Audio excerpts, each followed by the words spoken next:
Update पाने के लिए सब्सक्राइब, लाइक और शेयर कीजिए हमारे।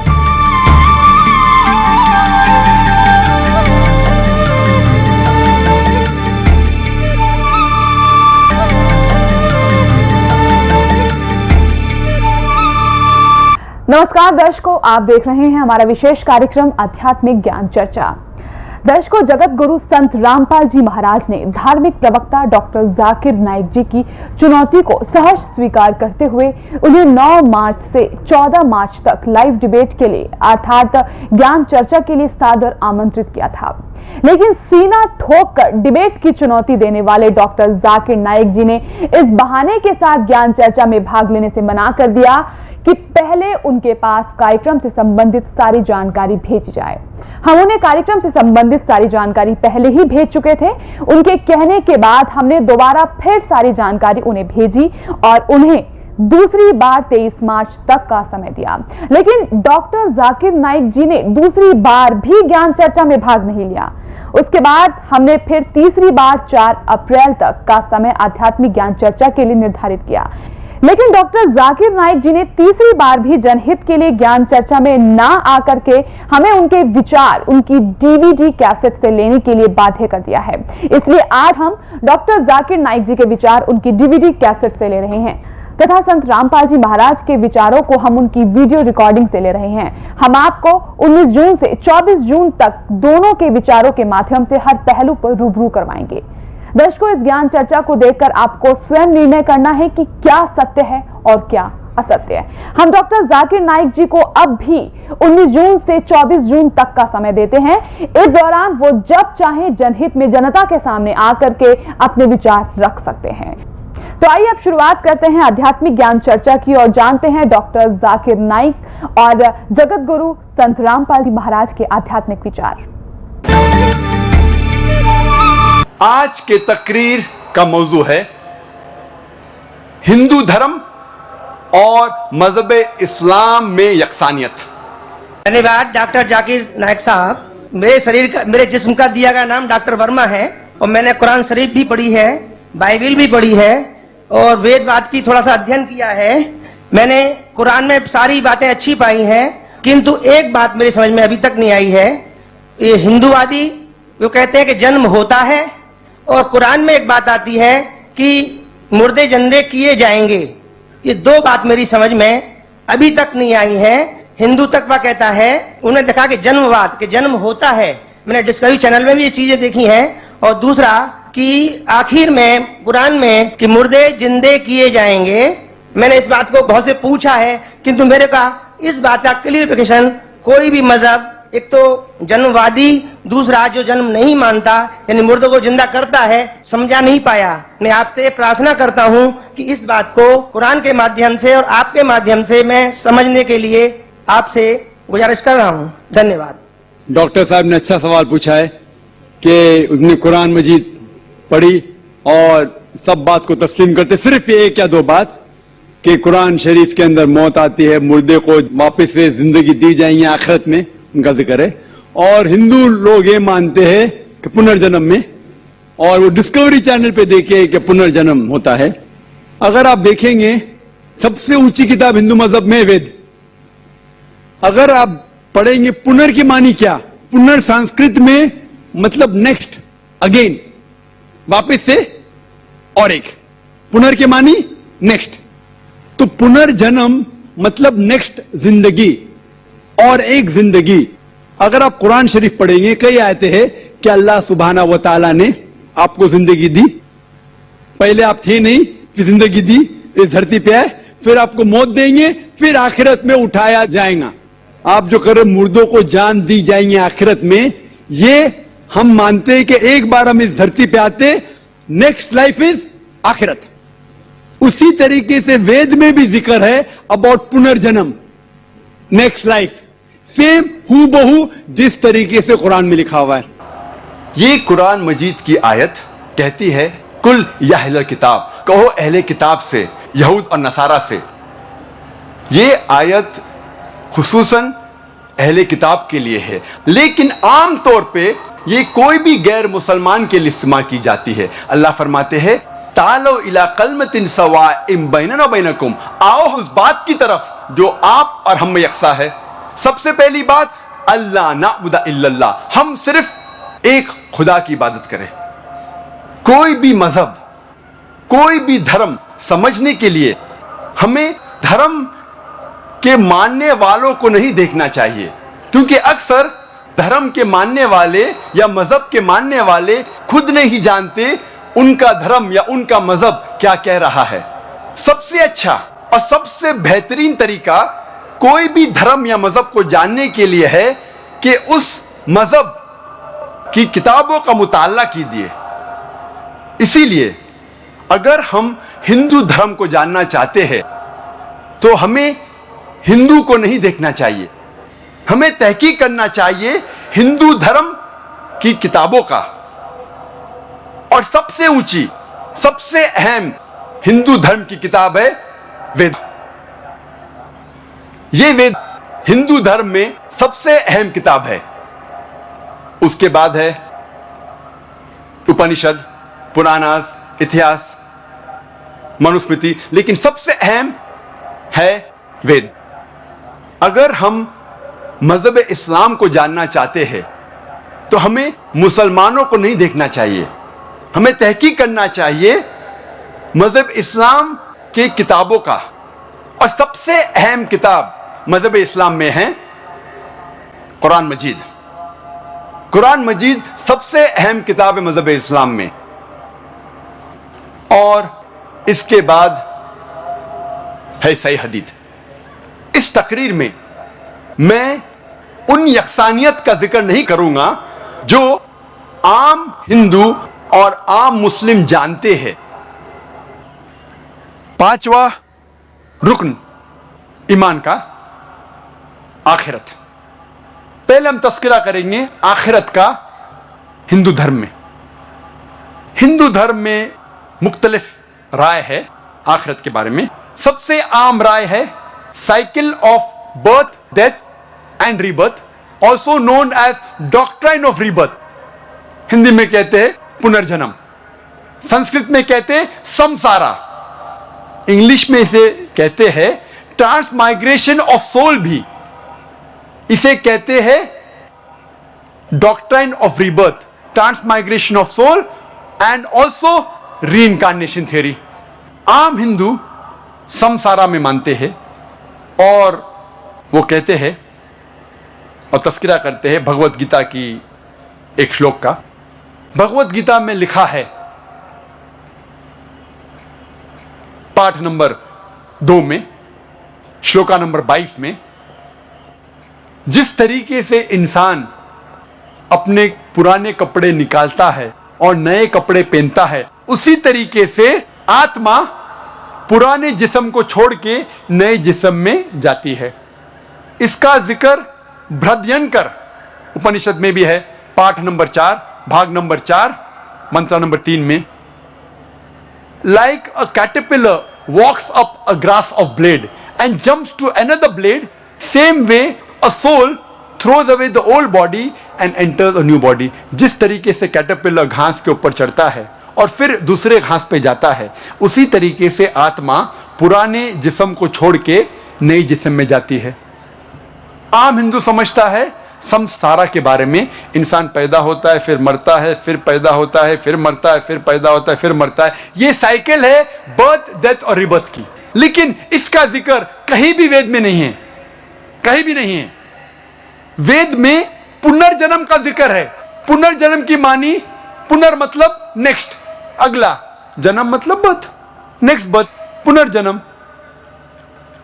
पुनर्जन्म की सही मानी है नेक्स्ट बर्थ, अगला जन्म, जिस पे इस्लाम को कोई एतराज नहीं। हम भी मानते पुनर्जन्म में, नेक्स्ट बर्थ में, लेकिन वो पुनर्जन्म नहीं जो आम हिंदू मानते हैं संसारा के बारे में। हम नहीं मानते cycle of birth, death, rebirth के बारे में। हम मानते सिर्फ पुनर्जन्म। पुनर्जन्म अंग्रेजी में होता है नेक्स्ट बर्थ, अगली जिंदगी। और इसका जिक्र है ऋग्वेद में, किताब नंबर 10, पाठ नंबर 16, मंत्र नंबर 4 और 5 में। तो पुनर्जन्म का जिक्र है, लेकिन ये साइकिल बर्थ, डेथ, रीबर्थ का जिक्र नहीं है। तो जब हम वेद पढ़ते हैं हमें पता चलता है कि वेद में लिखा है कि और एक जिंदगी है, और अगर आप इस जिंदगी में सफल होंगे, अगर इस जिंदगी में सफल होंगे तो आप जाएंगे स्वर्ग में। स्वर्ग का जिक्र है एक अमन की जगह, एक सलामती की जगह, जिसके नीचे बहेंगी दूध की नदियां, शहद की नदियां, वहां फल होंगे और अमन होगा। अगर आप इस दुनिया में सफलता नहीं पाते तो आप जाते हैं नरक में। नरक एक सजा की जगह है जिसका अक्सर जिक्र है वेद में आग जैसा। अब हम तस्करा करेंगे आखिरत का जिक्र इस्लाम में। अल्लाह ताला फरमाते सूरह बकरा में सूरह नंबर 2 आयत नंबर 28 में, क्या आप अल्लाह में नहीं ईमान लाएंगे ये जानने के बाद कि अल्लाह ने आपको जिंदगी दी, फिर मौत दी और फिर से जिंदगी दी।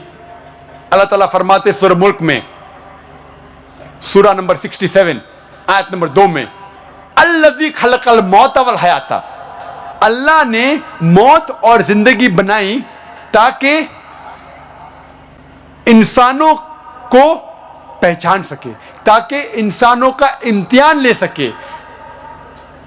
This life is a test for the hereafter. यह जिंदगी इम्तिहान है। अगर हम जिंदगी में सफल होते तो हम जाते हैं जन्नत में, और जन्नत का तस्करा है कुरान और सही हदीस में। अमन की जगह, सलामती की जगह, जिसके नीचे दूध की नदियां बहती है, शहद की नदियां बहती है, फल है कई किस्म के, खजूर है, अनार है। अल्हम्दुलिल्लाह जिस अनार को हम जानते वैसे अनार ने करोड़ों गुना बेहतर फल, अल्हम्दुलिल्लाह। और अगर हम सफलता नहीं पाते इस दुनिया में, हम जाएंगे जहन्नम में। जहन्नम एक सजा की जगह है जिसका अक्सर जिक्र कुरान मजीद में आग के साथ, और कहा गया कुरान मजीद में जिसका ईंधन होगा पत्थर और इंसान। तो जब हम तहकीक करते हैं हिंदू धर्म की किताबों का और मजहब इस्लाम की किताबों का, हमें पता लगता है कि दोनों में आखिरत का जिक्र है। दर्शकों, अभी आपने सुने मुसलमान धर्म के प्रवक्ता डॉक्टर जाकिर नाइक जी के विचार, और आइए अब जानते हैं जगत गुरु तत्वदर्शी संत रामपाल जी महाराज जी के विचार।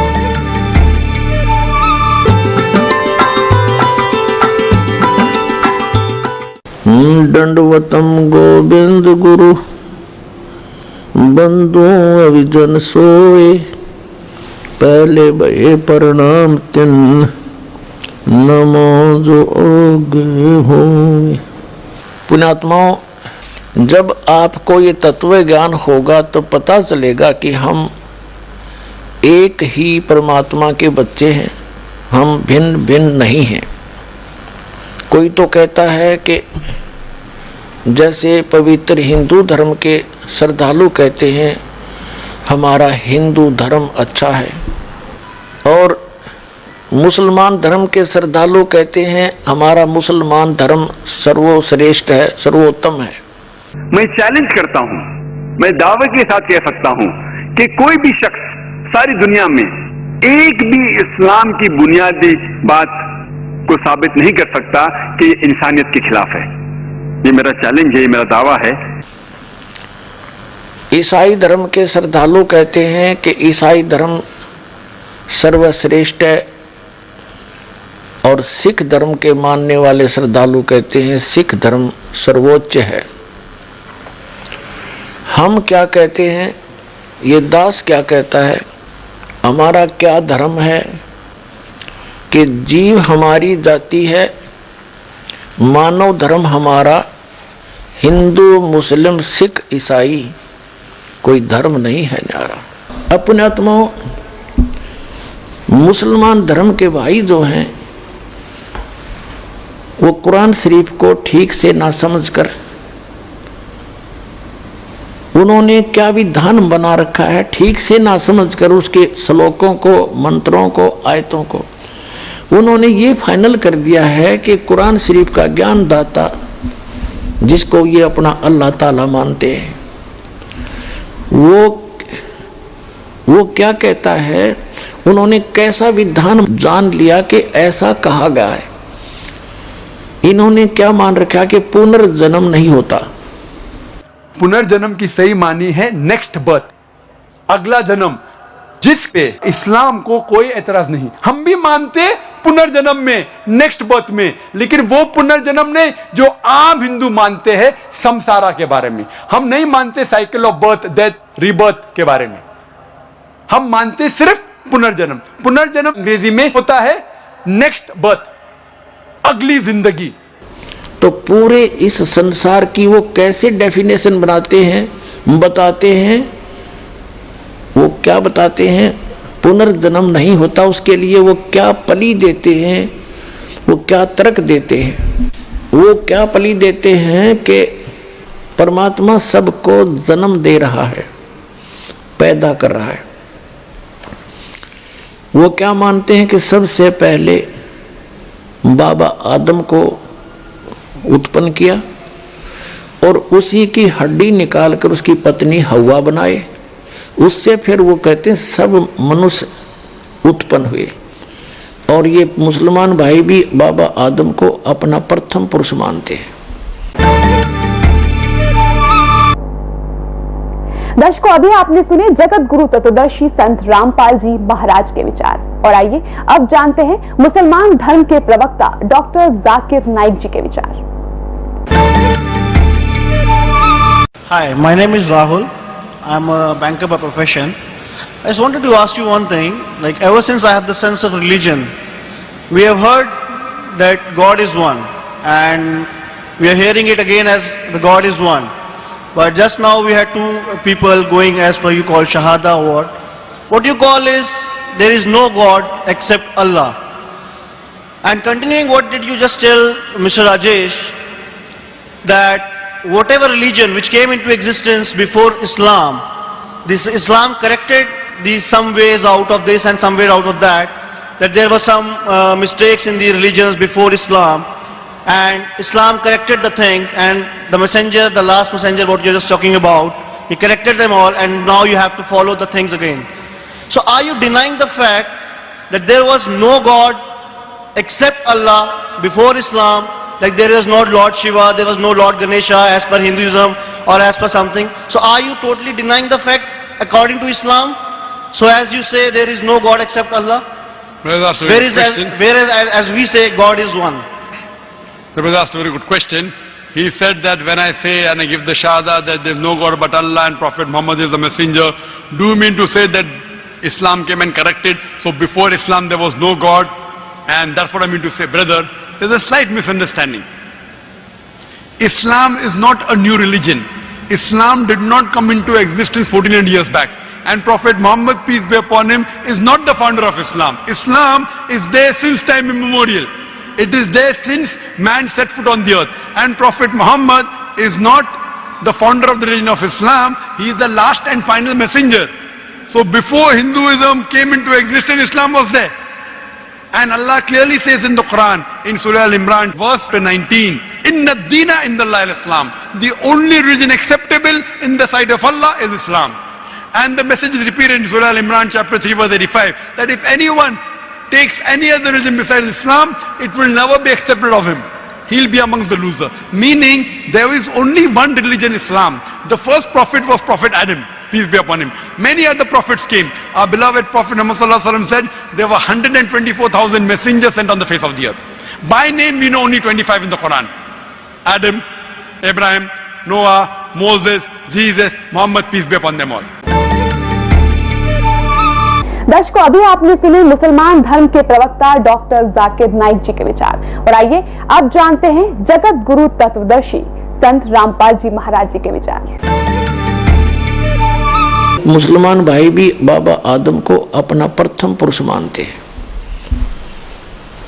और ये भी मानते हैं कि जो कुरान शरीफ का ज्ञान दाता है वो खुद कहता है, कुरान शरीफ में बोला है उसने कि पहले की जो बुक थी, पहले की होली बुक तौरात, जबूर और इंजिल, मैंने ही उन नबियों पर नाजिल की थी, उतारी थी, उनको दिया था वो ज्ञान। ठीक। और ये भी कहते हैं मुसलमान भाई कि कुरान शरीफ अकेले मुसलमानों के लिए नहीं, संसार के सभी मानों के लिए।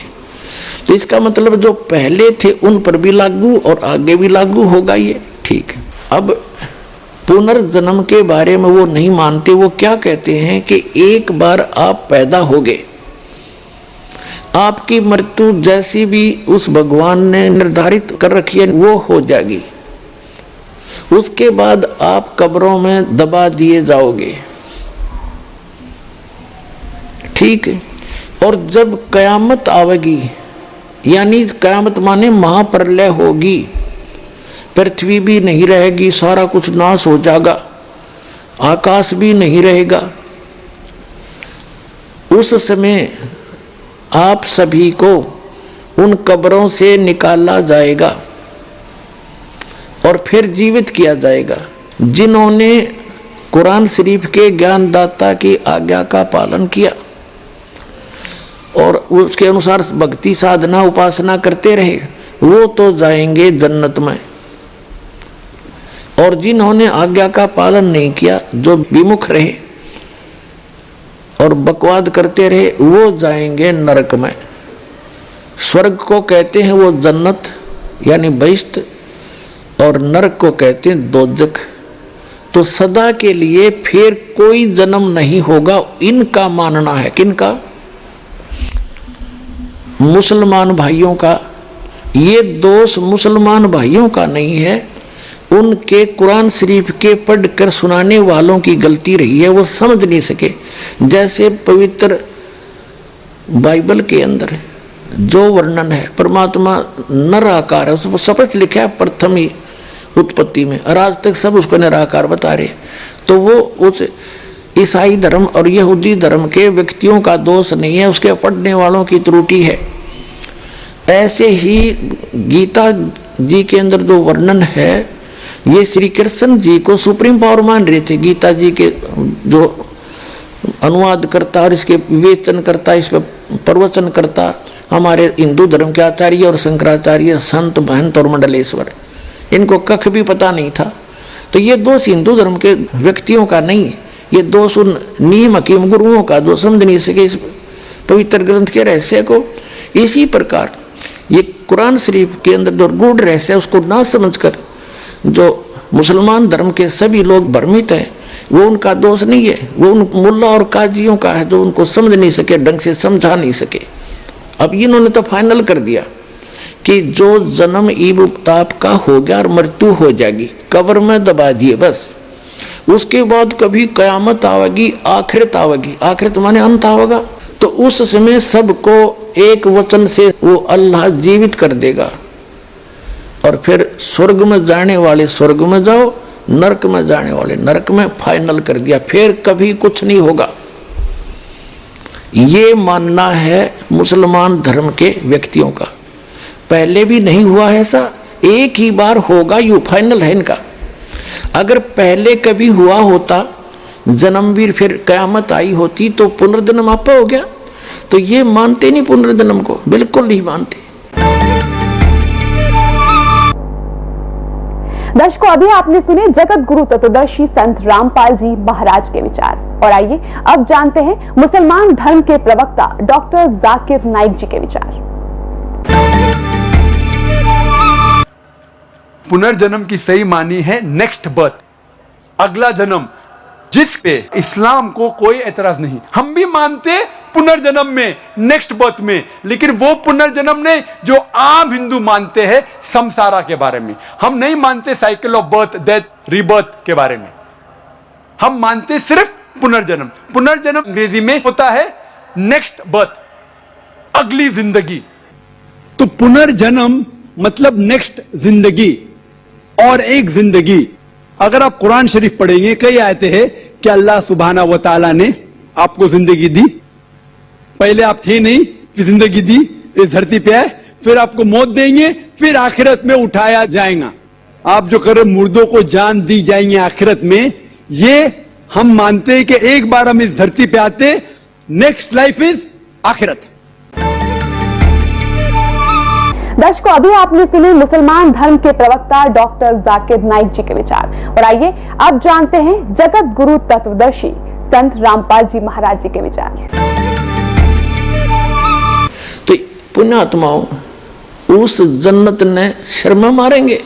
अरबों वर्ष तक उस कब्र में घुसड़े पड़े रहे हम, अरबों वर्ष के बाद फिर कभी क़यामत होगी जब उस मत निकाले जाएंगे। इस तक बूंदी कह देते पहले भोग लिया हमने, चाहे नरक में जाओ चाहे स्वर्ग में, इससे बूंदा नरक क्या होगा। लेकिन वास्तविकता क्या है कि पुनर्जन्म होता है। ये कयामत कब आती है? ब्रह्मा जी का एक दिन जब संपूर्ण होगा, ब्रह्मा जी का एक दिन जब पूरा होगा तो पूरी पृथ्वी पर प्रलय हो जाएगी। इन तीनों लोकों में, स्वर्गलोक के, पृथ्वीलोक और पाताल लोक के सभी प्राणी नाश में आ जाएंगे। ये प्रलय, उसके बाद फिर जब ये रहेगी इतना ही समय तक जितने समय तक सृष्टि रहती है। ब्रह्मा जी का एक दिन 1000 चतुर्युग का माना जाता लमसम। एक चतुर्युग में 43,20,000 वर्ष होते हैं।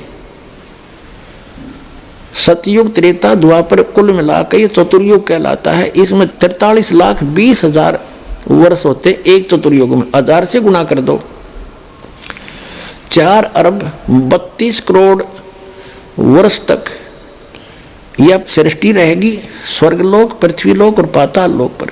फिर तीनों लोकों के सब प्राणी नष्ट हो जाएंगे, इस पर जल हो जाएगा। इसको कयामत कहते हैं। जब इतना ही समय रात्रि का बीत जाएगा ब्रह्मा जी का, इन पर पुनः फिर से स्टार्ट होगी ऐसे सृष्टि। ये एक कर्म है और जन्म मृत्यु तब तक बनी रहेगी जब तक पूर्ण परमात्मा की भक्ति नहीं करेंगे। तो वहां सतलोक में चले जाएंगे। ये जो दास आपको भक्ति देगा उससे आपका जन्म और मरण सदा के लिए समाप्त होगा। वहां नरक नहीं है, वह जन्नत है, वहां कोई दोजख की आंच नहीं है। वो व्यक्ति वही जाएंगे जो यहाँ इस दास के द्वारा बताई इस भक्ति से परिपूर्ण हो जाएंगे, बुराइयों से बचे रहेंगे और मर्यादा में रहेंगे, वो उस स्थान पर जाएंगे। तो जन्म मरण होता है और कुरान शरीफ भी जन्म मरण का प्रत्यक्ष प्रमाण देती है।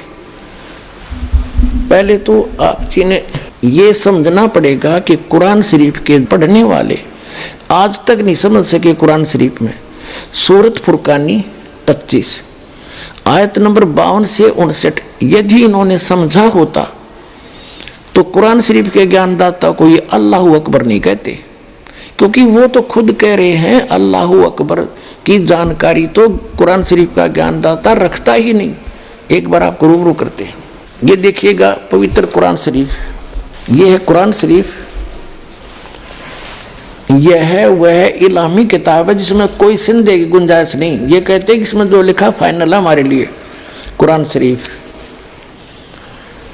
और ये है सह अनुवाद सटीपन, इसका अर्थ है सह अनुवाद सटीपन शास्त्रीय अरबी पद्धति पर नागरी लिपि में रूपांतरकार नंद कुमार अवस्थी, शेरवानी संस्करण। अब आगे देखते हैं। ये वही है जो का तो जो टाइटल पेज पर था, जिल्द पर था। ये देखिएगा शेरवानी संस्करण है, प्रकाशक लखनऊ किताबघर, मौसम बाग, सीतापुर रोड, लखनऊ से। और ये आज का अनुवाद नहीं है, 1969 से चल रहा है। ये 17वां संस्करण 2008 ईस्वी में, कॉपीराइट सर्वाधिकार सुरक्षित है। Lucknow Kitabghar, opposite bright Motors, मौसम बाग, सीतापुर रोड, लखनऊ पर। ये उनके फोन नंबर है। ये प्रथम संस्करण 1969 में छपा था। ये हिसाब ला लो, लगभग 44 वर्ष हो गए। और 17वां संस्करण यह अब छपा है। मुद्रक हैं गॉस्पेल प्रेस, लखनऊ। अब हम आपको दिखाते हैं। ये है कुरान शरीफ सूरत फुरकानी और 25 604 पृष्ठ पे, यहाँ जी नीचे। ये 51 आयत यहाँ समाप्त होती है, ये 52वीं शुरू होती है। फलात उतियल काफिरन व जाहिदुम बिही जिहादन कबीरन। ये कबीर शब्द है। जैसे संस्कृत में मैं हलंत वाला एक्स्ट्रा लगाते हैं तो ये कबीर शब्द है, कबीर। ये 52वीं आयत में। और इनका अनुवाद भी इन्होंने यहाँ कर दिया, ये तो अरबी भाषा में लिपि नागरी लिखी है। ये 51वीं आयत समाप्त हुई, 52वीं प्रारंभ होती है। कुरान शरीफ का ज्ञान दाता अपने नबी, अपने पैगंबर हजरत मोहम्मद को हिदायत दे रहा है, इंस्ट्रक्शन दे रहा है कि सुनो। तो ए पैगंबर, तुम काफिरों का कहा न मानना और इस कुरान की दलीलों से, या मैं जो तुझे कह रहा हूं उनका सामना बड़े जोर से करो। ये कबीर का अर्थ इन्होंने बड़ा कर दिया। हाँ, ये जिहाद का अर्थ लड़ना नहीं होता, ये जिहाद जो है लठ बजाना नहीं, यानी उनकी बातों में नहीं आना। कुरान शरीफ का ज्ञानदाता कहता है कि काफिर नहीं मानते कि कबीर वो बड़ा भगवान है कोई। तुम तो ये पैगंबर, तुम काफिरों का कहा न मानना और इस कुरान शरीफ की दलीलों से उनका सामना बड़े जोर से करो। इन्होंने कबीर का अर्थ बड़ा कर दिया। इसका अर्थ वास्तव में ये बनता है, इसका अर्थ वास्तव में ये बनता है कि कुरान शरीफ का ज्ञानदाता कह रहा है कि जो ये काफिर लोग हैं ये नहीं मानते कि कोई बड़ा और भगवान है, इनके शब्दों में। तो कुरान शरीफ का ज्ञानदाता हजरत मोहम्मद जी से कह रहे हैं कि तय भी इनकी बातों में ना आना, इनके साथ संघर्ष करना, लड़ना नहीं, संघर्ष करना। इनकी बात तू ना मानना अगर तेरी ना मान्यता है, यानी आपकी बातों को ये काफिर नहीं मानने कि कबीर नामक सुप्रीम पावर है, वो अल्लाह ताला है, तो तू इनकी बातों में आकर के अपने इस यथार्थ ज्ञान को भूल ना जाना, छोड़ना नहीं। अब क्या बताया है देखो, तो ए पैगंबर यानी हजरत मोहम्मद कुरान शरीफ का ज्ञानदाता कह रहा है तो काफिरों का कहा न मानना और इस कुरान की दलीलों से, यानी मैं तुझे जो संदेश दे रहा हूँ इससे उनका सामना बड़े जोर से करो। इसका अर्थ यह है कि कबीर के लिए तू संघर्ष कर, उनकी बात ना मानना, तो सच्ची मान लेना। अब आगे बता, इसका क्लियर हुआ। देखिए अब ये आपने 52 आयत पढ़ ली। अब 53 में कुरान शरीफ का ज्ञानदाता कहता ये कबीर जो बड़ा भगवान है वो वही है जिसने 6 दिन में सृष्टि रची और 7वें दिन तख्त पर जा बैठा, और जिसने सारी सृष्टि रची, ससुराल वाले बनाए, बहू बेटी बनाई, सब मनुष्य पैदा किए, पृथ्वी और आसमान के बीच में जो भी कंस्ट्रक्शन है, रचना है, उसने ही की। तो कुरान शरीफ का ज्ञानदाता तो रचनार भी कौन ही, ये तो कोई और बता रहा है कि वो है सारी सृष्टि का रचने वाला और वो अल्लाह बड़ा है। वो 6 दिन में सृष्टि रचकर 7वें दिन तख्त पर जा बैठा, तो कुरान शरीफ का ज्ञानदाता वो अल्लाह बड़ा नहीं है। देखो अब हम 53 आयत पढ़ेंगे।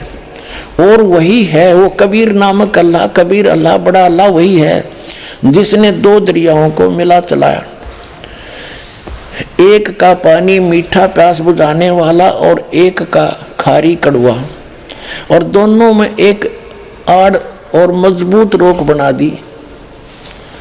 और वही है जिसने पानी की बूंद से आदमी को पैदा किया, फिर उसको साहिबे नसब यानी किसी का बेटा या बेटी और ससुराल वाला यानी किसी का दामाद बहू बनाया, और तुम्हारा परवरदिगार हर चीज करने पर शक्तिमान है। अब 54 आयत पढ़ लिया हमने। और काफिर अल्लाह के सिवा ऐसों को पूजते हैं जो न उनको नफा पहुंचा सकते और न उनको नुकसान पहुंचा सकते हैं, और काफिर तो अपने परवरदिगार से पीठ दिए हुए हैं, मुंह मोड़े हैं। और ए पैगंबर, हमने तुमको खुशखबरी सुनाने और सिर्फ अजाब से डराने के लिए भेजा है। अब देखो, विचार करो पुण्यात्माओं, जो हजरत मोहम्मद को पैगंबर बनाकर भेजने वाला है वो तो ज्ञान दे ही रहा है, और वो किसी अन्य अल्लाह ताला की जानकारी दे रहा है, अल्लाह अकबर की, बड़े भगवान की, अल्लाह कबीर की। तो कुरान शरीफ का ज्ञानदाता अल्लाह कबीर नहीं है। आप देखो तो, और ये पैगंबर, हमने तुमको खुशखबरी सुनाने और सिर्फ अजाब से डराने के लिए भेजा है। इन लोगों से कहो कि मैं तुमसे इस अल्लाह के हुक्म पर कुछ मजदूरी नहीं मांगता, हाँ जो चाहे अपने परवरदिगार तक पहुंचने की राह इख्तियार कर ले। और ए पैगंबर, उस जिंदा पर भरोसा रखो। ओह जिंदा, जो अरबी भाषा है उसमें जिंदा शब्द लिखा है, उसका अर्थ जिंदा है। जिंदा का अर्थ है, क्योंकि ये परमात्मा जिन भी महापुरुषों को मिले हैं वो अल्लाह अकबर यानी ग्रेट गॉड, कंप्लीट गॉड, वहां से चलकर आता है, स्वयं सह शरीर आता है और जिंदा महात्मा का रूप बनाकर अच्छी आत्माओं को मिलता है। ये वेद गवाही देते हैं और आंखों देखा संत गवाही देते हैं। तो आदरणीय धर्मदास साहिब जी को भी जिंदा महात्मा के रूप में मिले, एक संत के रूप में, जिंदा एक बाबा के रूप में। आदरणीय मलुकदास जी को भी जिंदा बाबा के रूप में मिले। आदरणीय नानक साहिब जी को भी बेई नदी पर जिंदा महात्मा के रूप में मिले और आदरणीय दादू साहिब जी को भी जिंदा बाबा के रूप में मिले। आदरणीय गरीबदास साहिब जी को गांव छुड़ानी जिला ददर हरियाणा के खेतों में, छुड़ानी के खेतों में जब गौ चरा रही थी, वहां सतलोक से आए परमात्मा जिंदा महात्मा के रूप में थोड़ी सी दूर पर आकर उतर के उनसे मिले, उनको सचखंड ले गए। इन सब महात्माओं को फिर वापस छोड़ा। तो इन सभी महात्माओं ने कहा कि जैसे आदरणीय गरीबदास साहिब जी ने कहा कि अनंत कोट ब्रह्मांड का एक रति निवार सतगुरु पुरुष कबीर है, कुल के सिरजनहार। हम सुल्तानी नानक तारे दादू को उपदेश दिया, जात जुलाहा भेद नहीं पाया, का सीमाएं कबीर हुआ। तो जिसको भी वो मिले हैं जिंदा महात्मा के रूप में मिले। ऐसे ही हजरत मोहम्मद जी को मिले थे परमात्मा जिंदा महात्मा के रूप में।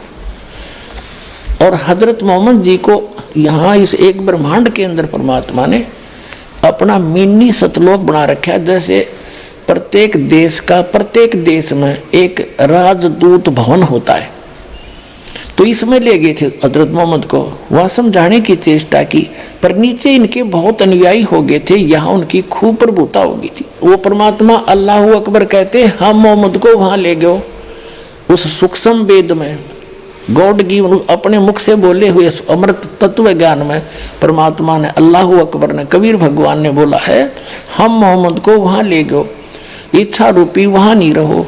उल्ट मोहम्मद मैल पठाया, गुज बीरज एक कलमा लाया, रोजा बंग नमाज दई रे, बिस्मल की नहीं बात कही रे। मारी गऊ शब्द के तीरम, ऐसे होते मोहम्मद पीरम, और शब्द फिर जवाई, और उसका जीव रखा, मांस नहीं खाया उन्होंने। गऊ शब्द मारी हजरत मोहम्मद ने वचन से, अपनी सिद्धि से, और उसको वचन से जीवित कर दिया। कहते हैं फिर उस गाय को मांस नहीं खाया उन्होंने, उस जीव की रक्षा की उन्होंने। मारी गऊ शब्द के तीरम, ऐसे होते मोहम्मद पीरम, शब्द फिर जवाई, अंसा रखा, यानी जीव की रक्षा की, मारा नहीं, खत्म नहीं किया गाय को, और गोश्त नहीं बख्या, गोश्त मांस नहीं खाया, ऐसे पीर मोहम्मद भाई। तो ये कहते हैं कि जिंदा महात्मा के रूप में जो तुझे मिला था उस पर भरोसा रखना, वो पूर्ण परमात्मा है, वो अल्लाह अकबर है। कुरान शरीफ का ज्ञान दाता कह रहा है, लेकिन उस अल्लाह अकबर से वो स्वयं परिचित नहीं है, संकेत कर रहा है कि जो तुझे जिंदा महात्मा के रूप में मिला था। एक बार तो हजरत मोहम्मद जी ने एक बकरे को वचन से मार दिया था, वचन से जीवित कर दिया था। फिर एक बार उन्होंने गाय को मारा, लेकिन गाय को मारा तो उनसे जीवित नहीं हुई, तब उन्होंने अल्लाह अकबर कह के पुकारा, तो वो अल्लाह अकबर पुकारने से वो पूर्ण परमात्मा अल्लाह अकबर एक सूक्ष्म रूप में आए, जिंदा महात्मा का ही रूप बनाकर आते हैं। वो केवल हजरत मोहम्मद को दिखाई दे रहे थे, किसी अन्य को नहीं दिखाई दे रहे थे। गऊ मार तो दी थी एक बार हजरत मोहम्मद जी ने, फिर दोबारा जीवित ना हुई, तब उन्होंने पुकारा उस मालिक को, परमात्मा आए और सूक्ष्म रूप में आकर, वो सूक्ष्म रूप का अर्थ होता अन्य को नहीं दिख रहे थे, उनको दिखाई दे रहे थे, और वह गऊ जीवित कर गए। तब कहते हैं जब हम मोहम्मद याद किया रे और शब्द स्वरूपी सूक्ष्म रूप में हम वेग गया रे, तुरंत गया, और मुई गऊ हमने तुरंत जिवाई, जब मोहम्मद का निश्चय आई, तुम कबीर अल्लाह दरवेशा, और मोहम्मद का जब गया अंदेशा। और उसके बाद फिर उन्होंने खूब पुकार लिया, मुझे ले चलो वहां पर, फिर वो नहीं लेकर गए, क्योंकि उन्होंने अवज्ञा कर दी थी मालिक की उस वाणी का। तो कहने का भाव ये है कि अब वो कह रहा है उस पूर्ण परमात्मा के डर से ये ज्ञान तो सत्य देते हैं, लेकिन अपना हाथ खड़ा कर देते हैं कि उसके बारे में मैं नहीं जानता, किसी और से पूछ लो। ऐसे ही श्रीमद् भगवद गीता अध्याय नंबर 4 के श्लोक नंबर 34 में गीता ज्ञान दाता यही है जो कुरान शरीफ का ज्ञान दाता है। वो कह रहा है कि वो तत्व ज्ञान के अंदर उस पूर्ण परमात्मा की कंप्लीट जानकारी है, पूर्ण जानकारी है। उस तत्व ज्ञान को किसी तत्वदर्शी संतों के पास जाकर पूछ, गीता ज्ञान दाता कहता मैं नहीं जानता। यजुर्वेद अध्याय नंबर 40 के मंत्र नंबर 10 में भी स्पष्ट कर दिया है, वही वेद ज्ञान दाता भी वही है जो कुरान शरीफ का ज्ञान दाता है। वो कहता है कि परमात्मा को कोई तो शंभुआत्मा ने जन्म लेकर रामकृष्ण के रूप में अवतार धार के आना मानते हैं, कुछ उसको वो जन्म नहीं लेता जन्मा मानते हैं। इसकी यथार्थ जानकारी वो कैसा है भगवान, वो धीरा नाम देंगे, तत्वदर्शी संत देंगे, उनसे पूछो। ऐसे कुरान शरीफ में आगे दिखाता हूँ अभी आपको। तो वो तत्वदर्शी संत, वो तत्व ज्ञान वो परमात्मा ही बता कर जाता है या फिर अपना नबी भेजता है। वो नबी ये दास है, अंतिम नबी, अंतिम पैगंबर, अंतिम उस परमात्मा का भेजा हुआ उनका दास, और पूरे विश्व का कल्याण होगा, मान जाएंगे दास की बात।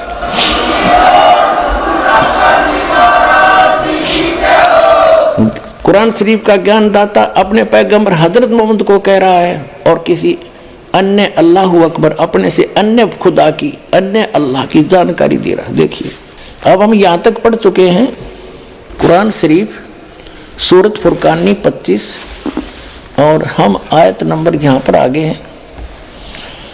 अब हम आयत नंबर 58 पढ़ रहे, 57 पढ़ रहे। और ए पैगंबर उस जिंदा जो तुझे जिंदा रूप में मिला था, इन्हें चैतन्य अर्थ कर दिया, उस जिंदा पर भरोसा रखो जो कभी मरने वाला नहीं, यानी अविनाशी है, और तारीफ के साथ उसकी पाकी बयान करते रहो। यानी कुरान शरीफ के ज्ञानदाता से अन्य है जो परमात्मा, उसकी पाकी बयान करने के लिए कुरान शरीफ का ज्ञानदाता कह रहा है हजरत मोहम्मद को। और अपने बंदों के गुनाहों से वह काफ़ी खबरदार है। ये तो वो खबरदार यानी खूब जानता है तुम्हारे सबको जो जैसा करता है। और ये वही है जिसने 58 पढ़ ली, 59 आयत है, जिसने आसमानों और जमीन और जो कुछ उनके बीच में है सबको 6 दिन में पैदा किया, फिर तख्त पर जा बिराजा, तख्त पर जा बैठा। वह अल्लाह बड़ा, वो अल्लाह अकबर है, वो अल्लाह कबीर है, वो अल्लाह बड़ा है, रहमान है, दयालु है। तो उसकी खबर किसी बाखबर यानी इल्म वाले से, तत्वदर्शी संत से पूछ देखो। कुरान शरीफ का ज्ञानदाता यहाँ इसने स्पष्ट कर दिया है कि मैं नहीं जानता उस अल्लाह अकबर बड़े भगवान, उस महान परमात्मा की, कंप्लीट गॉड की, ग्रेट गॉड की जानकारी मुझे नहीं है, वो तत्वदर्शी संत से पूछ लो। इससे कुरान शरीफ का सारा ज्ञान समझ में आ जाता है कि जो इसने अपने सत्र का ज्ञान दिया है उसमें चाहे इसने मांस खाना लिख रखे हो, चाहे कुछ भी खाना बता दिया हो, ये अल्लाह अकबर का आदेश नहीं है, ये तो कुरान शरीफ के ज्ञानदाता का आदेश है। इसका पालन करने से परमात्मा का, अल्लाह अकबर का विधान टूटता है, क्योंकि उस अल्लाह अकबर ने तौरात नामक पुस्तक के उत्पत्ति ग्रंथ में स्पष्ट कर दिया, 6 दिन में जिसने सृष्टि रची उसमें आदेश दे दिया है कि कोई भी प्राणी, ना मनुष्य ना अन्य प्राणी, जैसे पृथ्वी पर रेंगने वाले चौपाए पशु, जलचर, हवा में उड़ने वाले, ये कोई मांस नहीं खाएगा। थोड़ी सी झलक दिखाता हूँ। पुण्यात्माओं, ये तत्व ज्ञानहीन प्राणी आपको विचलित कर देंगे कि बाइबल में तो मिलावट है, और ये भी कहते हैं फिर वो कि हम तो इन 4 पुस्तकों पर ईमान रखते हैं, 4 होली बुक पे, तौरात, जबूर, इंजिल और कुरान। दर्शकों, अभी आपने सुने जगत गुरु तत्वदर्शी संत रामपाल जी महाराज के विचार। और आइए अब जानते हैं मुसलमान धर्म के प्रवक्ता डॉक्टर जाकिर नाइक जी के विचार। दूसरा सवाल, द कुरान मजीद में जिक्र है कि बाइबल अल्लाह का कलाम है, तो बाइबल में क्यों नहीं मानते? बाइबल में जो लिखा है उसका अमल क्यों नहीं करते? सही जवाब यह है कि कुरान शरीफ में किधर भी यह जिक्र नहीं कि बाइबल अल्लाह का कलाम है। कुरान मजीद में यह फरमाया है कि इंजील अल्लाह सुब्हानहू तआला की वही है जो ईसा अलैहिस्सलाम में नाजिल की गई थी, बाइबल नहीं। हम ईमान रखते हैं इंजील में जो ईसा अलैहिस्सलाम के ऊपर वही थे, अल्लाह सुब्हानहू तआला ने वही नाजिल की थी। लेकिन ये प्रेजेंट बाइबल जो है वो इंजील ईसा नहीं है, ये प्रेजेंट बाइबल मिक्सचर है, मिलावट है। हो सकता है कुछ अंदर आयत हो जो अल्लाह के कलाम हो, कुछ हो सकता है पैगंबर के कलाम हो, कुछ हिस्टोरियन के कलाम हो, कुछ पोर्नोग्राफी है, पोर्नोग्राफी ऑब्सीन थिंग्स, और कितने अंदर गलत चीजें लिखी गई है, कितने अनसाइंटिफिक चीज है। तो ये प्रेजेंट बाइबल जो है वो अल्लाह का कलाम नहीं है, इसके अंदर मिलावट है। दर्शकों, अभी आपने सुने मुसलमान धर्म के प्रवक्ता डॉक्टर जाकिर नाइक जी के विचार, और आइए अब जानते हैं जगत गुरु तत्वदर्शी संत रामपाल जी महाराज जी के विचार। इन 4 पवित्र पुस्तकों को तो मानते ही हैं, पवित्र तौरात, पवित्र इंजिल, पवित्र जबूर, पवित्र कुरान शरीफ और या कुरान मजीद को, इसको तो मानते ही हैं, इसको तो कोई नकारा कर ही नहीं सकता। तो पहले आपको वो आसमानी किताब तौरात से दिखाएंगे सृष्टि उत्पत्ति।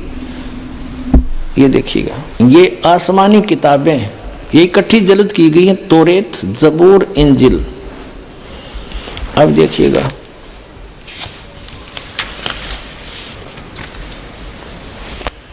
और ये यहां से छपी है बेंगलोर से।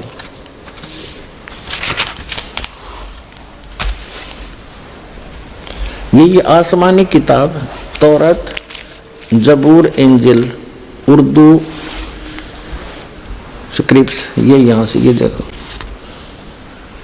Copyright notice published by BSI 206 Mahatma Gandhi road Bangalore से, brilliant printers private limited Bangalore 94 की।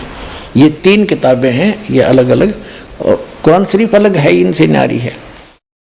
इसमें अब हम तौरात के अंदर दिखाते हैं, इसमें उत्पत्ति पैदाइश दिखाते हैं। ये देखो,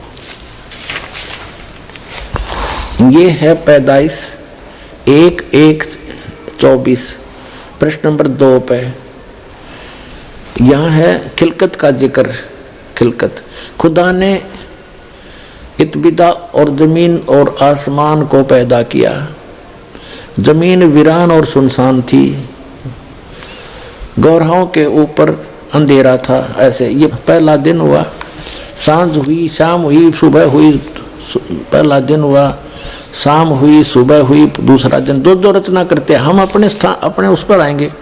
ये फिर चौथा दिन हुआ, ये दूसरा दिन हुआ, ये तीसरा दिन हुआ, और फिर ये चौथा दिन हुआ, और फिर ये 5वां दिन हुआ। अब हम 6ठे दिन पर आते हैं। ये तीसरा पृष्ठ है ये तौरात का। अब 26 में कहा कि फिर खुदा ने कहा हम इंसान को, यानी 5 दिन में जो सृष्टि रची वो कर दी 6ठे दिन। फिर खुदा ने कहा कि हम इंसान को अपनी सूरत पर अपनी सभी की मानिद बनाएं, और वे समुद्र की मछलियों और आसमान के परिंदों और चौपायों और तमाम जमीन पर और सब जानवरों पर जो जमीन पर रेंगते हैं इख्तियार रखे, उनसे समझदार हो। खाना नहीं लिखा इसमें, आगे देखो। और खुदा ने इंसान को अपनी सूरत पर पैदा किया, अपने जैसा उत्पन्न किया, जैसा खुदा है। मनुष्य भी, खुदा भी मनुष्य जैसा हुआ। खुदा की सूरत पर उसको पैदा किया, नर और नारी करके उसने उनको पैदा किया। और खुदा ने उनको बरकत दी और कहा फूलो और बढ़ो और जमीन में मासूर हो, महकूम करो, और समुद्र की मछलियों और हवा के परिंदों और कुल जानवरों पर जो जमीन पर रेंगते हैं इख्तियार रखो। आगे लिखा है कि और खुदा ने कहा कि देखो मैं तमाम रुए जमीन की कुल बीजदार सब्जी और हर दरख्त जिसमें उसका बीजदार फल हो तुमको देता हूँ, ये तुम्हारे खाने को हैं। और जमीन के कुल जानवरों के लिए, हवा के कुल परिंदों के लिए, और उन सब के लिए जो जमीन पर रेंगने वाले हैं जिनमें जिंदगी का दम है, कुल हरी बूटियां खाने को देता हूँ। और ऐसा ही हो गया। अपना आत्मा स्पष्ट कर दिया कि न तो किसी पशु को, ना पक्षी को, ना जलचर को, ना मनुष्य को उस अल्लाह ताला का आदेश नहीं है मांस खाने का। उन्होंने स्पष्ट कर दिया कि ये हरी सब्जी घास फूस दे रखा है तुम्हारे को। और फिर आगे देखो, और ऐसा ही होगा। और खुदा ने सब पर जो उसने बनाया था नजर की और देखा तो बहुत अच्छा है। और शाम हुई, सुबह हुई और फिर छठा दिन हो गया।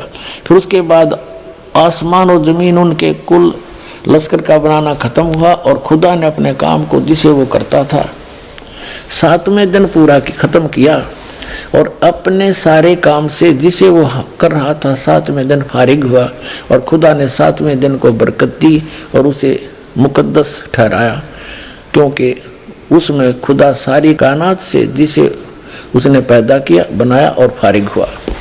अब इसको पवित्र बाइबल में दिखाता हूँ एज इट इज, ना तो ये आपको बरगला देंगे आपको ये नकली अटपट करने वाले मारे सट्टे ने हो गया। हमने बहुत अच्छी तरह तालमे इल्म हूँ मैं, ये कहते हैं जो इनके पढ़ने वाले विद्वान, और का पता नहीं इनको। ये देखिएगा, ये पवित्र बाइबल है, संपूर्ण जीवन अध्ययन बाइबल। ये कहाँ से छपा ये देख लीजिएगा। ये देखिएगा, journal editor Donald C Stamps MDV, associate editor ये J Jawali, Wesley Adams PhD, life publishers international, Springfield, Mysore, USA, printed in India. अब ये वही है सारा कुछ, और ये सारा दिखा दूँ, पढ़ लो तुम। अब इसके हम इस पे आते हैं उत्पत्ति पर। देखिएगा, ये उत्पत्ति जिसको अंग्रेजी में उन्होंने कहा है जेनेसिस 1, प्रश्न नंबर 4 पे। आदि में यानी प्रारंभ में परमेश्वर ने आकाश और पृथ्वी की सृष्टि की। पृथ्वी बेडौल और सुनसान पड़ी थी, यह इस पर पहला दिन हुआ। फिर परमेश्वर ने जो कहा, जल के बीच एक ऐसा अंतर हो कि जल 2 भाग हो जाए। सारा कुछ क्या, सांझ हुई, भोर हुई, फिर दूसरा दिन हो गया। फिर सांझ हुई, भोर हुई, तीसरा दिन हो गया। हमने अपने मतलब की बात लेनी, ये चौथा दिन हो गया। सांझ हुई, भोर हुई, फिर चौथा दिन हो गया। अब हम ये 5वां दिन हो गया, प्रश्न नंबर 5 पर आ गए हम। ये सांझ हुई, भोर हुई, 5वां दिन हो गया। अब छठे दिन ये आ गया, छठा दिन। ये छठे दिन में चल पड़ा। इस प्रकार परमेश्वर ने पृथ्वी की जाति जाति के वन पशुओं को और जाति जाति घरेलू पशुओं और जाति जाति की भूमि पर सब रेंगने वाले जंतुओं को बना, और परमेश्वर ने देखा अच्छा है। फिर परमेश्वर ने कहा कि हम मनुष्य को, उन सब पशु पक्षियों को बनाकर, फिर हम मनुष्य को अपने स्वरूप के अनुसार बनाएं, अपनी समानता में बनाएं, और वे समुद्र की मछलियों और आकाश के पक्षियों और घरेलू पशुओं और सारी पृथ्वी पर सब रेंगने वालों जंतुओं पर जो पृथ्वी पर रेंगते अधिकार रखें। इनसे समझदार हो, जैसे भैंस, गाय, बैल, इनको हमने अपने काम के लिए प्रयोग कर लिया। इनको खाना नहीं, सताना नहीं।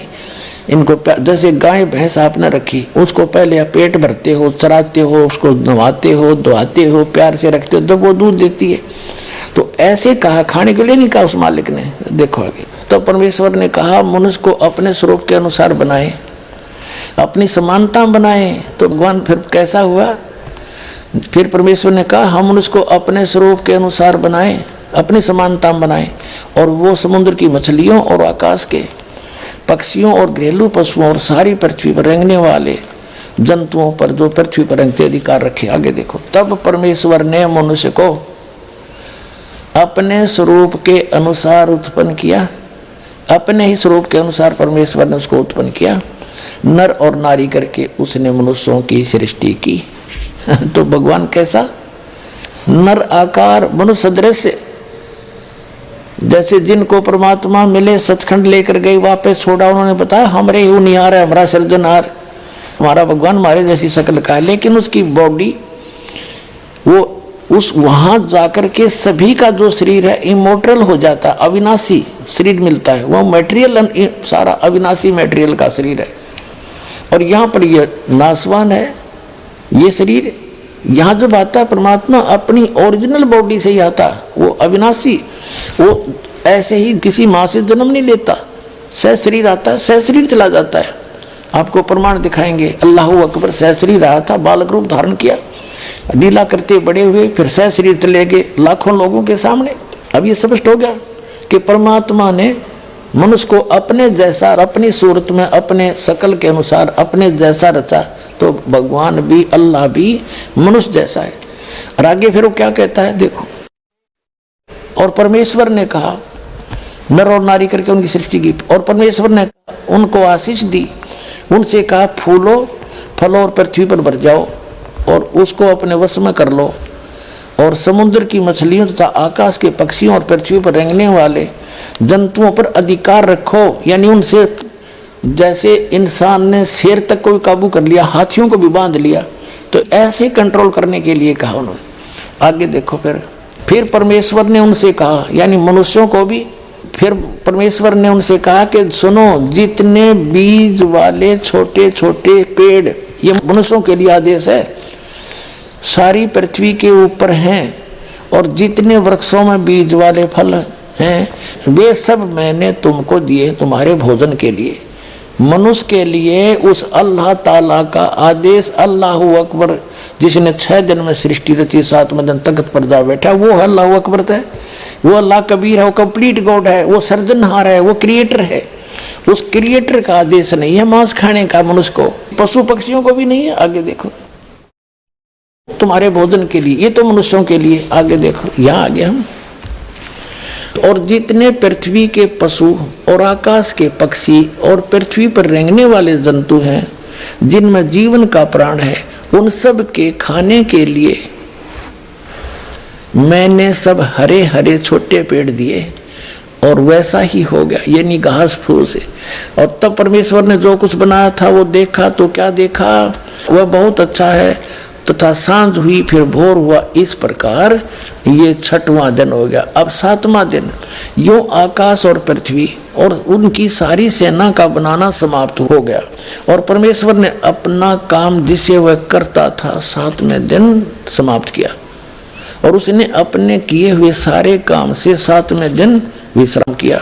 और परमेश्वर ने 7वें दिन को आशीष दी और पवित्र ठहराया, क्योंकि उसमें उसने सृष्टि की रचना के अपने सारे काम से विश्राम लिया। ठीक, जो प्रसंग चला था जन्म और मरण का, यानी पुनर्जन्म पुनरुत्पत्ति का, कुरान शरीफ के अंदर आपको ज्ञान देते हैं, दिखाते हैं। पवित्र कुरान शरीफ,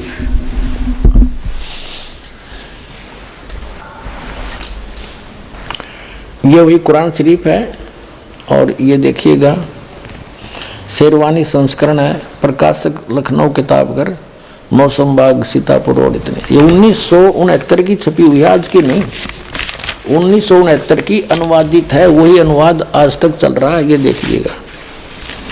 ये 17वां संस्करण 2008 में, कॉपीराइट अधिकार। ये Lucknow Kitabghar, opposite bright Motors, मौसम बाग, सीतापुर रोड, लखनऊ। ये प्रथम संस्करण 1969 में छपा था, और ये 17वां संस्करण हम पढ़ रहे हैं आपके हाथों में, ये यहाँ से मुद्रित है। अब देखिएगा, ये है सूरत अंबिया, कुरान शरीफ सूरत अंबिया 21 नंबर, और इसकी आयत यहाँ से आते आते यहाँ आ गई है। यहाँ पर ये 100 होगी, ये वैसी टिप्पणी। इससे आगे फिर ये 553 पर आ गया विमान। इधर तो अरबी भाषा वाली है, इधर ये हिंदी है, इसलिए एक प्रश्न ज्यादा बन जाता। 553 पर आ गए हम। यहाँ तो दूसरी, ये दूसरी शुरू होगी यहाँ पर, हिज 22, ये तो यहाँ से शुरू होती है, यहाँ से, इसलिए वहाँ लिखी गई। इस 21 अंबिया की ये आयत यहाँ तक चल रही है, 103 समाप्त हुई, और ये 104 यहाँ से शुरू होती है आयत। जिस दिन हम, ये कुरान शरीफ का ज्ञानदाता ये बोल रहा है, जिस दिन हम आसमान को इस तरह लपेटेंगे जैसे तुम्हार पुलिंदा में कागज लपेटते हैं, जिस तरह हमने पहले पैदा किया था, फिर हम उसे दोहराएंगे, और वादा हमारे जिम्मे है, हमें जरूर करना है। फिर पढ़ लो एक बार अच्छी तरह, कि जिस दिन हम आसमान को और इस तरह लपेटेंगे जैसे तुम्हारे पुलिंदा में कागज लपेटते हैं, जिस तरह हमने पहले पैदा किया था, और फिर हम उसे दोहराएंगे। यह वादा हमारे जिम्मे है, हमें जरूर करना है। अपना तो ये बालकों के लेख इनको कोई समझ सकता है? तो एक इस 21 ब्रह्मांड के मालिक के कोड वर्ड हैं, चाहे कुरान शरीफ है, चाहे श्रीमद् भगवद गीता, चाहे वेद है। और दिखाते हैं आपको, फिर क्लियर होगा कंसेप्ट। इसी कुरान शरीफ का ये है सूरत 67, ये यहां से प्रारंभ हुई। ये है कुरान शरीफ, चल रही है कुरान शरीफ, और सूरत मुल्क की 67, मुल्क की 67, सूरत मुल्क की 67 की आयत नंबर ये 2 है, एक यहाँ समाप्त हुई। ये कहते हैं शुरू अल्लाह के नाम से जो निहायत रहम वाला बेहद मेहरबान है। ये एक नंबर है। उसकी बड़ी बरकत है, उस जिसके हाथ में आलम की सारी दुनिया की बादशाही है, और वह हर चीज पर शक्तिमान है, समर्थ है। जिसने मरना और जीना बनाया, वो कहते पुनर्जन्म नहीं, जिसने मरना और जीना बनाया ताकि तुमको जांचे कि तुम में कौन अच्छा काम करता है, और वह बड़ा बलवान और साथ साथ बड़ा ही अक्षमा करने वाला है। ये सूरत मुल्क की 67 की 2 नंबर आयत में स्पष्ट कर दिया, जिसने जीना और मरना बढ़ाया। जीना और मरना पुनर्जन्म। और जैसा कि आपने सूरत अंबिया 21 आयत नंबर 104 में देखा कि वो कह रहा कि मैंने जैसे पहले पैदा किया था दोबारा फिर करूंगा पैदा। उसका भावार्थ ये है, फिर पढ़ने अच्छी तरह। वो क्या कह रहा है कुरान शरीफ का ज्ञानदाता, कि पहले जैसे मैंने पैदा किया और फिर समेट लूंगा और फिर पुनः पैदा जरूर करूंगा। तो ये इसका अर्थ गलत लगा रखे हैं। मरने और जीने का इन्होंने क्या फाइनल फैसला कर रखा है? कुरान शरीफ के पढ़ने वालों को पूर्ण ज्ञान ना होने से इन्होंने डिसीजन निकाल लिया अपनी अल्प बुद्धि से, कि इसका अर्थ ये बनता है कि एक बार तो सभी मर ही रहे हैं, कब्रों में दबा दिए जाएंगे या जैसे भी तैसे, और फिर क्या होगा कि फिर कयामत आवेगी, प्रलय हो जाएगी, सब खत्म हो जाएगा, फिर मिट्टी से वचन से निकाल लेगा अल्लाह, और जिसने अच्छे काम करे वो जन्नत में अल्लाह के अनुसार चले, जो अल्लाह के अनुसार जिन्होंने कार्य नहीं अपनी भक्ति की वो दोजख में फॉरएवर फाइनल कर दिया इन्होंने। और ये तो खुद कहता है जैसे मैंने पहले पैदा किए फिर करूंगा।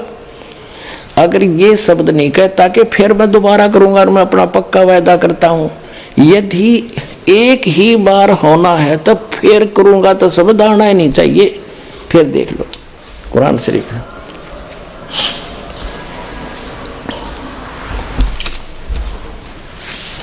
ये वही किताब है कुरान शरीफ। फिर दोबारा दिखाते हैं आपको।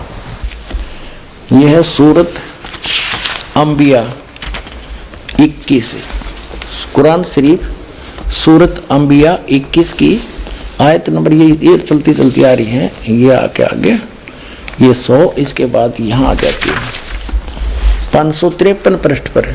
मौसम बाग सीतापुर रोड लखनऊ से छपे प्रकाशन के। यहाँ देखिएगा 103 खत्म हुई, 104 नंबर आयत चली।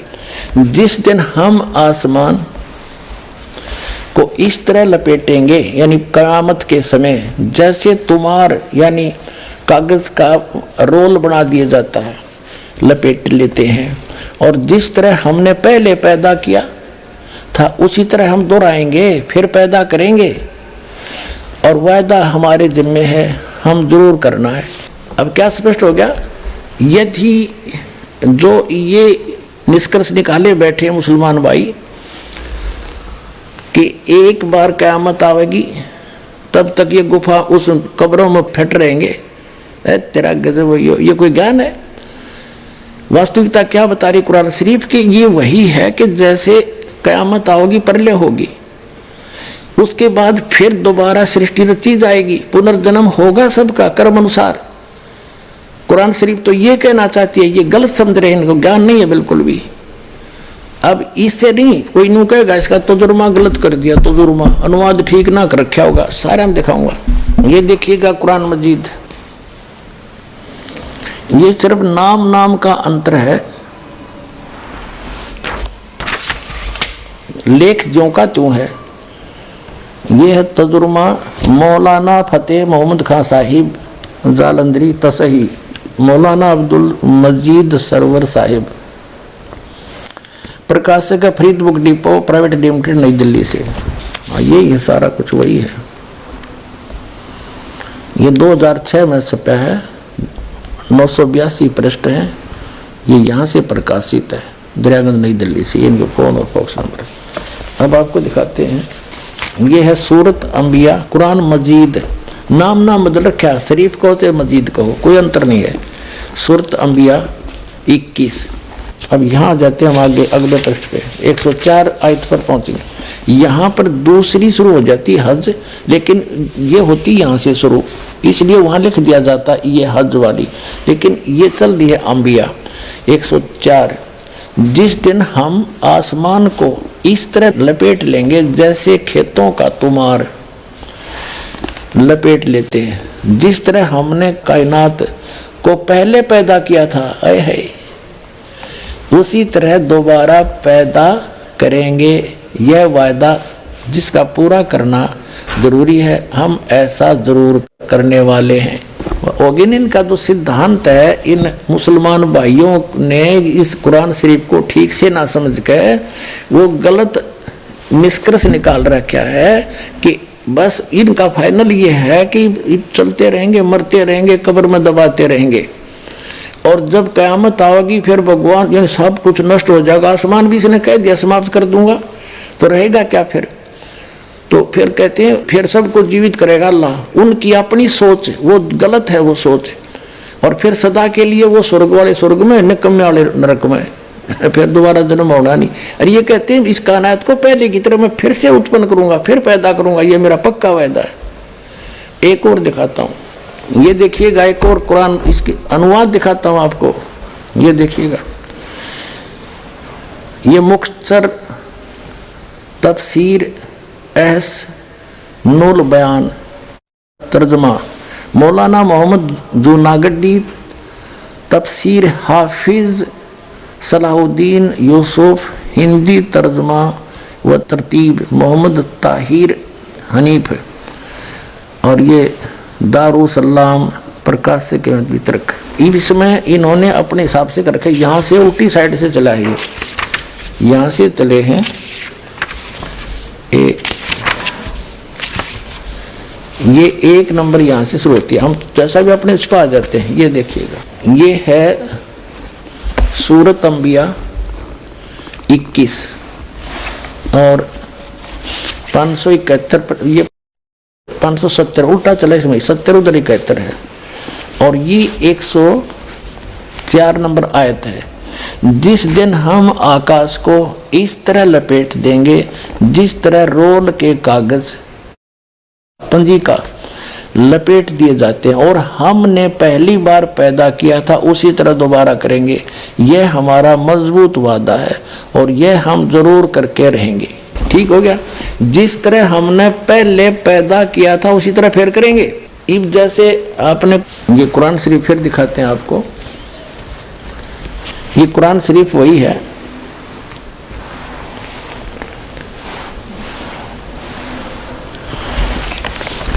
फिर देखिएगा, क्योंकि इसका समझना गना जरूरी है आपके लिए।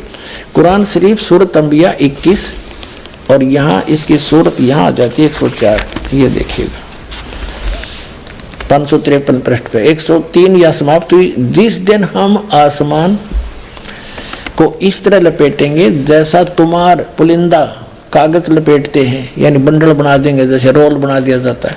जिस तरह हमने पहले पैदा किया था फिर हम उसे दोहराएंगे, और यह वादा हमारे जिम्मे है, हम जरूर करना है।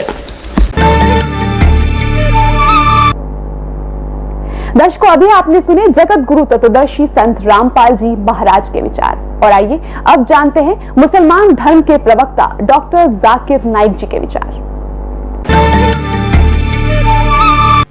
तो पुनर्जन्म मतलब नेक्स्ट जिंदगी और एक जिंदगी। अगर आप कुरान शरीफ पढ़ेंगे, कई आयतें हैं कि अल्लाह सुब्हाना व तआला ने आपको जिंदगी दी। पहले आप थे नहीं, फिर जिंदगी दी, इस धरती पे आए, फिर आपको मौत देंगे, फिर आखिरत में उठाया जाएगा। आप जो कर रहे मुर्दों को जान दी जाएंगे आखिरत में, ये हम मानते हैं कि एक बार हम इस धरती पे आते, नेक्स्ट लाइफ इज आखिरत। दर्शकों, अभी आपने सुने मुसलमान धर्म के प्रवक्ता डॉक्टर जाकिर नाइक जी के विचार, और आइए अब जानते हैं जगत गुरु तत्वदर्शी संत रामपाल जी महाराज जी के विचार। तो पुण्यात्माओं, यदि इन मुसलमान भाइयों ने कुरान शरीफ को ढंग से समझा होता तो ये पहले ही समझ जाते, और फिर इसमें इसने स्पष्ट कर दिया है जब पूरे सभी को प्रलय करूंगा और सब आकाश तक भी समेट दूंगा, इसका मतलब सब नाश हो जाएगा, फिर रहेगा क्या? वो कहाँ रहेगी फिर? जन्नत इनकी। और क्योंकि फिर पैदा करूंगा ही करूंगा, मैं उसको पुनः पैदा करूंगा, ये मेरा वायदा है। और पुण्यात्माओं, ये तो फिर दोबारा नाश करने की बातें खत्म हो जाती है। अगर पहली बार ही इनका जो मानना है वो ये है, केवल एक बार ये यहाँ पैदा होते रहेंगे, मरते रहेंगे, कब्रों में जाते रहेंगे, और फिर प्रलय करेगा भगवान, सब कुछ नाश हो जाएगा, बस फिर फाइनल है इनका फैसला। अच्छे काम करनी है जन्नत में और बुरे करनी है नरक में, यानी दोजख में, फॉर एवर। और यूँ कहा मैं फिर पैदा करूंगा पुनः, जैसे मैंने पहले पैदा किया था। तो दोबारा पैदा करने का, दोबारा क़यामत लाने का तो जिक्र खत्म हो जाता है। वास्तविकता ये है कि ये जो दास ने सृष्टि रचना बताई ऐसे चलता है।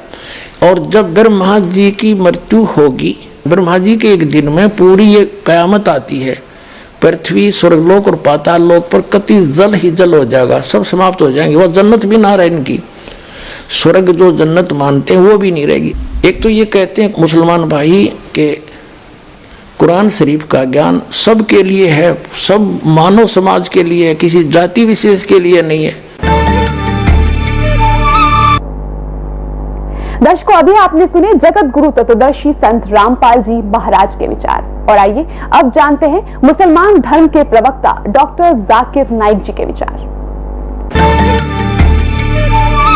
Hi, my name is Rahul. I'm a banker by profession. I just wanted to ask you one thing. Like, ever since I have the sense of religion, we have heard that God is one, and we are hearing it again as the God is one. But just now we had two people going as per you call Shahada or what. What you call is there is no God except Allah. And continuing what did you just tell Mr. Rajesh, that whatever religion which came into existence before Islam, this Islam corrected these some ways out of this and some way out of that, that there were some mistakes in the religions before Islam, and Islam corrected the things, and the messenger, the last messenger what you're just talking about, he corrected them all, and now you have to follow the things again. So are you denying the fact that there was no God except Allah before Islam? Like there was no Lord Shiva, there was no Lord Ganesha as per Hinduism or as per something. So are you totally denying the fact according to Islam? So as you say there is no God except Allah?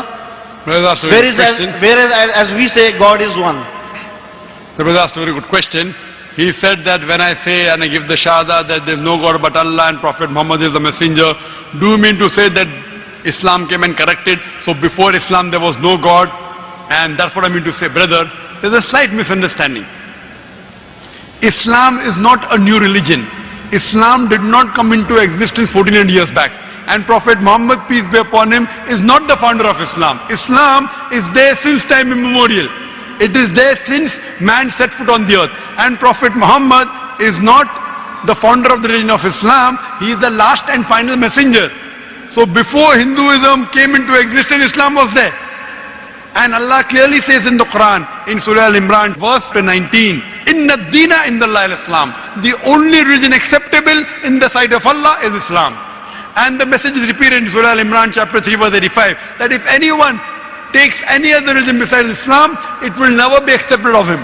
He'll be amongst the loser. Meaning, there is only one religion, Islam. The first prophet was Prophet Adam, peace be upon him. Many other prophets came. Our beloved Prophet Muhammad sallallahu alaihi wasallam said there were 124,000 messengers sent on the face of the earth. By name, we know only 25 in the Quran.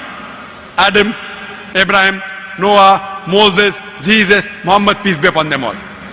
Now, by name I know 25 only in the Quran. You may tell me that, don't you believe in Ram? Don't you believe in Krishna? I say, I don't know. Were they prophets of God? I say, I don't know. Maybe they were, maybe they were not. Maybe they were, maybe they were not.